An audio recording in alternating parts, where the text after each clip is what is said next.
101.6 मेगाहर्ट्झवर विविध भारतीचे हे नागपूर केंद्र आहे. श्रोते हो, सकाळचे 10:58 झालेली आहेत. ऐकूया ठळक मराठी बातम्या. आकाशवाणी नागपूर. हेमांगी कुलकर्णी आपल्याला ठळक बातम्या देत आहे. राज्याचं महसूल खातं हे नागरिकांच्या मालमत्तेचं रक्षण करतं, त्यामुळे जुन्या महसूल कायद्यांमधल्या क्लिष्ट प्रक्रिया कमी करून सर्वसामान्यांना जलद न्याय देण्यासाठी कायदे बदलण्यात येत आहे, अशी माहिती महसूल मंत्री चंद्रशेखर बावनकुळे यांनी दिली. ते काल शिर्डी इथं जनता दरबारात बोलत होते. अधिकाऱ्यांनी त्यांच्या स्तरावर नागरिकांचे प्रश्न सोडवले तर लोकांना मंत्रालयात येण्याची वेळ येणार नाही.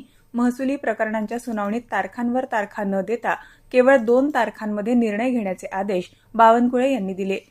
आयुष्मान भारत पंतप्रधान जन आरोग्य योजनेप्रमाणेच महात्मा ज्योतिराव फुले जन आरोग्य योजनेअंतर्गत मेंदूविकार, अस्थिरोग आणि कर्करोगासारख्या गंभीर आजारांवर जनसामान्यांसाठी उपचार उपलब्ध करून देण्याची सरकारची इच्छा असल्याची माहिती आरोग्यमंत्री प्रकाश आंबेडकर यांनी दिली. पुणे इथं भारती विद्यापीठाच्या 31व्या स्थापना दिन समारंभात ते बोलत होते. दरम्यान आरोग्यमंत्री आंबेडकर यांनी एक निवेदन जारी करून राज्यात आरोग्य उपकेंद्रापासून जिल्हा रुग्णालयापर्यंत सर्व आरोग्य समित्यांचं पुनरुज्जीवन करण्याचे निर्देश दिले आहे. समित्यांच्या माध्यमातून स्थानिक गरजा ओळखून अंमलबजावणी केल्यास नागरिकांना उत्तम आरोग्य सेवा देऊन नागरिकांचा आरोग्य व्यवस्थेवरचा विश्वास दृढ होईल, असंही आंबेडकर यांनी म्हटलंय. येत्या 1 मे पासून राज्यमार्ग परिवहन मंडळाचं आपली बस आपली सेवा हे नवं अभियान सुरू होणार असल्याची घोषणा परिवहन मंत्री प्रताप सरनाईक यांनी केली आहे.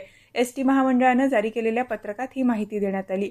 या अभियानाअंतर्गत बस ताफ्यात समाविष्ट करण्यापूर्वी तिची स्वच्छता, वेळेआधी फलटावर उपस्थिती, नीटनेटका गणवेश आणि शिस्तबद्ध वर्तन चालक वाहकांना बंधनकारक असणार आहे.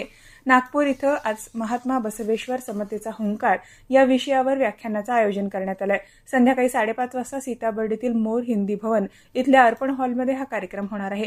प्राध्यापक डॉ. भीमराव पाटील व्याख्यान देणार असून प्राध्यापक प्रभाकर पावडे अध्यक्षस्थानी असतील.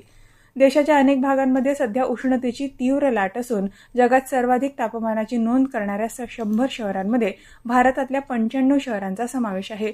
अकोला इथं काल विक्रमी 46.9 अंश सेल्सिअस इतक्या तापमानाची नोंद झाली.